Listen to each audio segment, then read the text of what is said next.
Hello everyone, welcome to my YouTube channel.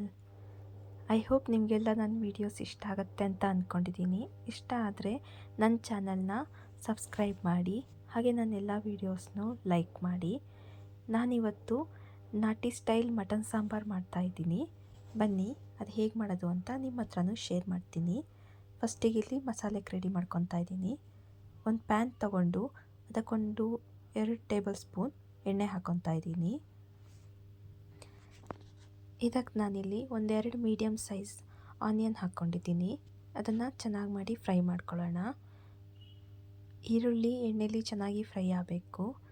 ಅದು fry ಆಗ್ತಾ ಇದೆ ನೋಡಿ, ಅದ್ರ ಕಲರ್ ಚೇಂಜ್ ಆಗುತ್ತೆ. ನಾನು ಅಲ್ಲಿ ತನಕ ಚೆನ್ನಾಗಿ ಮಾಡಿ ಫ್ರೈ ಮಾಡ್ಕೊತೀನಿ. ನಾನು ಫ್ಲೇಮ್ನ ಲೋ ಅಲ್ಲಿ ಇಟ್ಕೊಂಡೇ ಫ್ರೈ ಮಾಡ್ತಾಯಿದ್ದೀನಿ.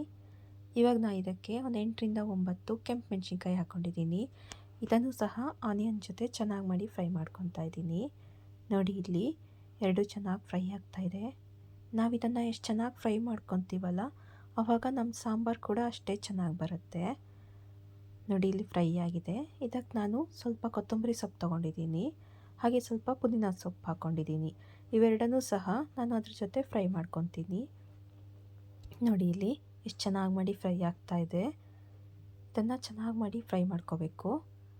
ಇದಿವಾಗ ರೆಡಿಯಾಗಿದೆ. ಇದನ್ನು ನಾನು ಒಂದು ಪ್ಲೇಟಿಗೆ ಹಾಕಿ ತಣ್ಣಗಾಗೋಕ್ಕೆ ಎತ್ತಿಟ್ಕೊತೀನಿ. ಅಷ್ಟರೊಳಗೆ ನಾನು ಮಟನ್ನ ಹುರಿಯೋಕ್ಕೆ ಹಾಕ್ಕೊತೀನಿ. ಇಲ್ಲಿ ನಾನು ಒಂದು ಪಾತ್ರೆ ತೊಗೊಂಡಿದ್ದೀನಿ. ಅದಕ್ಕೊಂದು 2 ಸ್ಪೂನ್ ಎಣ್ಣೆ ಹಾಕ್ಕೊತಾ ಇದ್ದೀನಿ. ಇದಕ್ಕೆ ನಾನು ಒಂದು ಮೀಡಿಯಮ್ ಸೈಜ್ದು ಆನಿಯನ್ನ ಚಿಕ್ಕ ಚಿಕ್ಕದಾಗಿ ಕಟ್ ಮಾಡಿಕೊಂಡು ಹಾಕ್ಕೊಂಡಿದ್ದೀನಿ. ಇಲ್ಲಿ ನೋಡಿ ಇದನ್ನು ಹಾಕ್ಕೊಂಡು ಇದಕ್ಕೆ ಒಂದು 6ರಿಂದ 7 ಎಸ್ಲು ಬೆಳ್ಳುಳ್ಳಿನ ಜಜ್ಜಿ ಹಾಕ್ಕೊಂಡಿದ್ದೀನಿ. ನೀವು ಈ ಥರ ಡೈರೆಕ್ಟಾಗಿ ಬೆಳ್ಳುಳ್ಳಿ ಹಾಕ್ಕೊಳ್ಳೋದ್ರಿಂದ ಒಂದು ಒಳ್ಳೆ ಫ್ಲೇವರ್ ಬರುತ್ತೆ. ನೋಡಿ ಇದನ್ನು ನಾನೀಗ ಚೆನ್ನಾಗಿ ಮಾಡಿ ಫ್ರೈ ಮಾಡ್ಕೊತೀನಿ. ಒಂದು 5 ನಿಮಿಷ ಫ್ರೈ ಮಾಡ್ಕೊತೀನಿ ಅಷ್ಟೇ.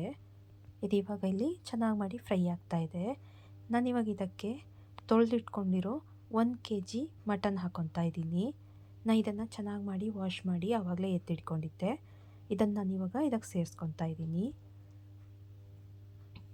ನೋಡಿ ಎಲ್ಲ ಮಟನ್ನ ಇದಕ್ಕೆ ಹಾಕ್ಕೊಂಡಿದ್ದೀನಿ. ಇದಕ್ಕೆ ನಾನು ಎಷ್ಟು ಬೇಕೋ ಅಷ್ಟು ಉಪ್ಪು ಹಾಕ್ಕೊಂಡಿದ್ದೀನಿ.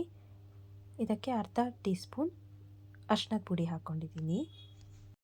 ಇವಾಗ ನಾನು ಇದನ್ನು ಚೆನ್ನಾಗಿ ಮಾಡಿ ಮಿಕ್ಸ್ ಮಾಡ್ಕೊತೀನಿ. ನಾನೊಂದು 2ರಿಂದ 3 ನಿಮಿಷ ಇದನ್ನು ಚೆನ್ನಾಗಿ ಮಾಡಿ ಮಿಕ್ಸ್ ಮಾಡಿಕೊಂಡು ಇದನ್ನು ಚೆನ್ನಾಗಿ ಮಾಡಿ ಬೇಯಕ್ಕೆ ಬಿಟ್ಕೊತೀನಿ. ಇದರಲ್ಲಿರೋ ನೀರೆಲ್ಲ ಫುಲ್ಲು ಸುಂಡೋಗಬೇಕು, ಅಲ್ಲಿ ತನಕ ನಾನು ಇದನ್ನು ಬೇಯಿಸ್ಕೊತೀನಿ.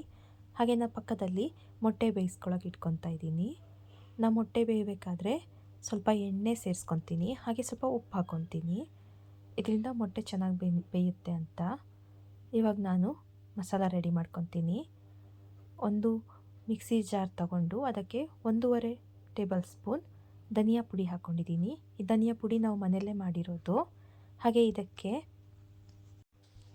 ಹುರ್ಗಡ್ಲೆ, ಕಾಳುಮೆಣಸು ಮತ್ತು ಗಸಗಸೆ ಹಾಕ್ಕೊಂಡಿದ್ದೀನಿ. ಎಲ್ಲ ನಾನು ಅರ್ಧ ಟೇಬಲ್ ಸ್ಪೂನ್ ತೊಗೊಂಡಿದ್ದೀನಿ. ಹಾಗೆ ಒಂದು 4 ಲವಂಗ, 1 ಇಂಚ್ ಚಕ್ಕೆ ಸೇರಿಸ್ಕೊಂಡಿದ್ದೀನಿ. ಇದಕ್ಕೆ ನಾನು ಇಲ್ಲಿ 1 ಇಂಚಾಗಷ್ಟು ಶುಂಠಿ ತೊಗೊಂಡಿದ್ದೀನಿ. ಹಾಗೆ ಇದಕ್ಕೆ ನಾನು 1.5 ಗೆಡ್ಡೆ ಆಗಷ್ಟು ಬೆಳ್ಳುಳ್ಳಿ ಹಾಕ್ಕೊಂಡಿದ್ದೀನಿ. ಆಮೇಲೆ ಇದಕ್ಕೆ ನಾನು ಅರ್ಧ ಟೊಮೆಟೊ ಹಾಕ್ಕೊಂಡಿದ್ದೀನಿ. ಆಮೇಲೆ ಇದಕ್ಕೆ ಆವಾಗಲೇ ಫ್ರೈ ಮಾಡಿ ಇಟ್ಕೊಂಡಿದ್ವಲ್ಲ ಕೆಂಪು ಮೆಣಸಿನ್ಕಾಯಿ, ಕೊತ್ತಂಬರಿ ಸೊಪ್ಪು, ಪುದೀನ ಸೊಪ್ಪು, ಈರುಳ್ಳಿನ ಅದನ್ನೆಲ್ಲ ಇದಕ್ಕೆ ಚೆನ್ನಾಗಿ ಸೇರಿಸ್ಕೊಂಡಿದ್ದೀನಿ. ಹಾಗೆ ನಾನು ಇದಕ್ಕೆ ಒಂದು ಅರ್ಧ ಹೋಳಿಗೆ ಆದಷ್ಟು ತೆಂಗಿನ ತುರಿನ ಸೇರಿಸ್ಕೊಂಡಿದ್ದೀನಿ.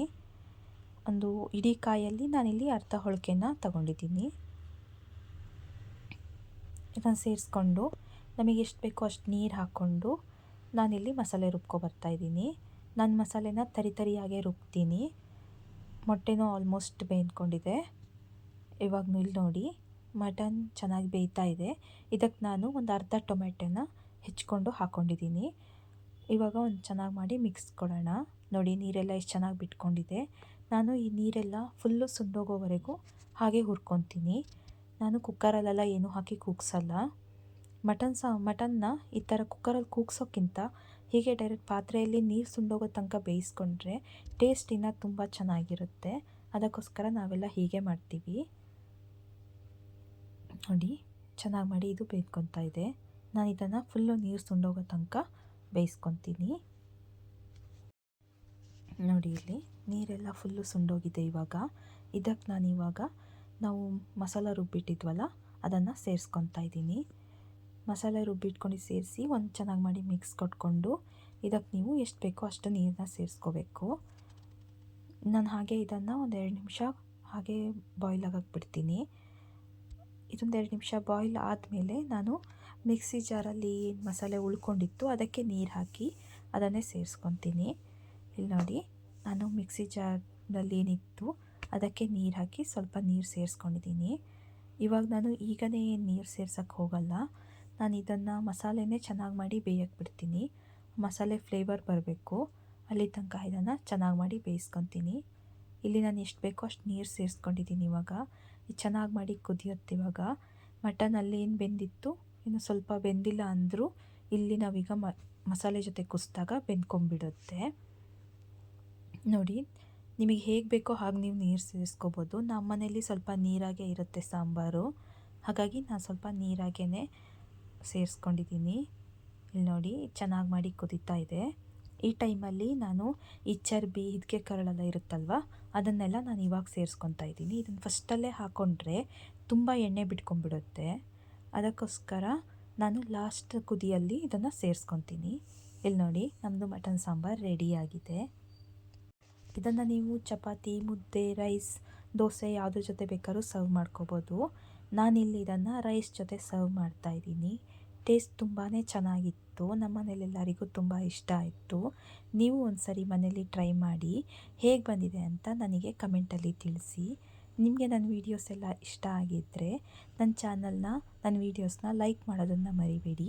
ಹಾಗೆ ನನ್ನ ಚಾನಲ್ನ ಸಬ್ಸ್ಕ್ರೈಬ್ ಮಾಡಿ. ಹಾಗೆ ನಿಮ್ಮ ಫ್ರೆಂಡ್ಸ್ಗೆಲ್ಲನೂ ಶೇರ್ ಮಾಡಿ. Thank you all. Thank you for watching.